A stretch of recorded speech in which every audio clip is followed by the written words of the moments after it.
humano tem tanta dificuldade para administrar o equilíbrio? Ou às vezes, porque até tem, por exemplo, eu vou abordar mais para frente a questão da síndrome do burnout, né? Ou a síndrome do esgotamento profissional. Por que o ser humano tem essa dificuldade, né? De ter esse equilíbrio? Porque às vezes a gente trabalha tanto, a gente se desgasta tanto e a gente não consegue, às vezes, ter sabedoria para dosar, né? Não, agora é o tempo da minha família, agora é o tempo para eu trabalhar, agora é o tempo para eu me divertir, agora é um tempo individual meu, né? Para eu fazer alguma coisa que eu goste, né? Eu vejo que a gente tem essa dificuldade, né, enquanto ser humano. E eu acho que a gente tem essa dificuldade porque nós somos seres humanos, né? Essa é a primeira resposta. Mas eu gostaria de dar mais uma.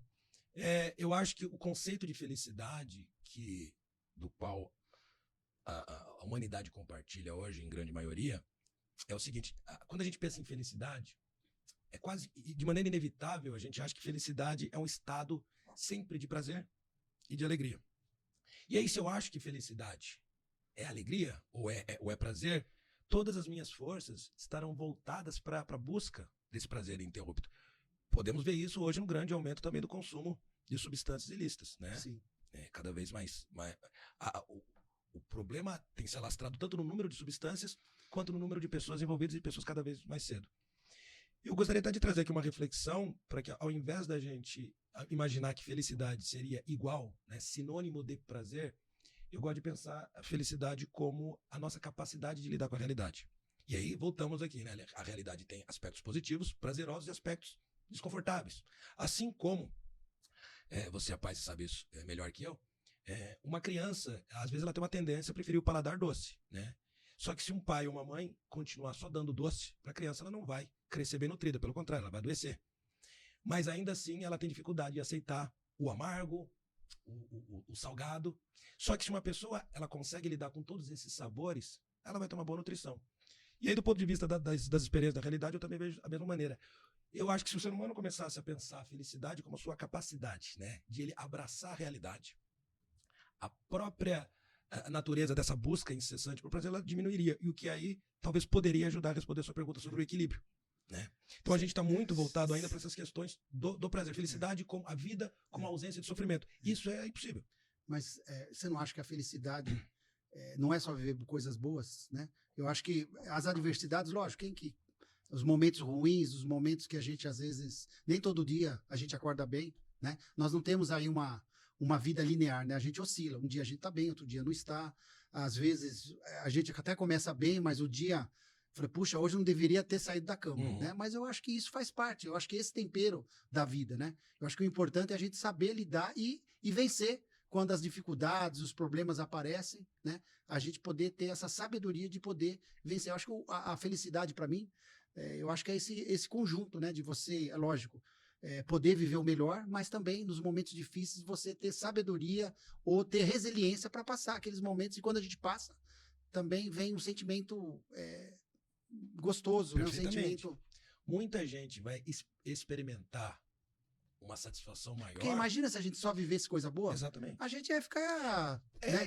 Eu sempre digo isso, o prazer ele não proporciona crescimento, né? Imagine que você está sentado o dia inteiro no seu sofá. E a dificuldade proporciona? Ela, por obrigação, ela nos proporciona. Aí vem o problema que você já mencionou anteriormente, que seria o burnout, né? Que é a exaustão. É claro que o desconforto ele pode proporcionar crescimento. Isso é tão óbvio quanto você vê uma pessoa que malha, né? Ela causa desconforto físico.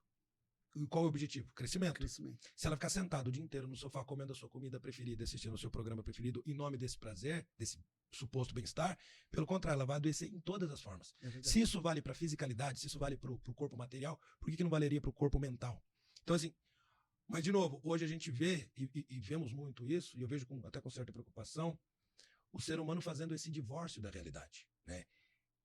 Eu gosto de fazer a analogia da bolacha, do biscoito. Aqui. Nós estamos em São Paulo, a gente fala bolacha. Mas vamos imaginar que a bolacha, ela na sua integralidade, vamos supor que ela é um alimento extremamente nutritivo. Gente, eu sei que não é, mas só por força do exemplo. Só que o recheio, ele é mais gostoso que a casca.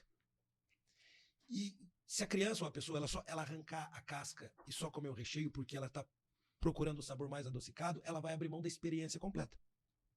Então, veja, o que a gente está fazendo hoje, em muitos aspectos, no que diz respeito à saúde mental, à busca da felicidade ou ao sentido da vida, é exatamente a mesma coisa.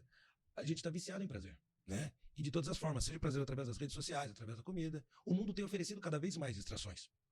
E o desavisado, né? E a gente invariavelmente é. O desavisado, ele acredita que a busca do prazer, aquela sensação de bem-estar, aquilo é sinônimo de felicidade. E você pode olhar ao longo da história que é exatamente o contrário. Pessoas que passaram até situações de provação, de dificuldades, depois, né, com a superação dessas dificuldades e com a consequência do seu crescimento, você consegue observar nessas pessoas muito mais sentido na vida, muito menos necessidade de correr atrás de prazeres efêmeros e uma felicidade, ou pelo menos um bem-estar mais duradouro. Então, parece que fica claro que o nível de crescimento, seja ele físico ou psicológico, ele está, sim, intrinsecamente ligado com o nível de desconforto. E quanto mais o ser humano tem se apartado dessa ideia, em busca só do recheio da bolacha, ele começa a perder a integralidade da experiência humana. É o que a gente tem observado como falta de sentido, né? E aí nós vimos, depois da pandemia, além do aumento de depressão e ansiedade, não só isso, todos os problemas e transtornos psicológicos aumentaram, seja suicídio, seja uso de substâncias químicas, todos eles explodiram. Por quê? Porque a gente ainda está muito preso a essa ideia, e eu sempre falo isso, onde eu posso falar, eu falo isso. Né? Eu convido as pessoas a fazerem essa reflexão. E se a felicidade de fato não for a nossa capacidade de abraçar a nossa realidade? E aí entram os sabores amargos e os doces. Legal.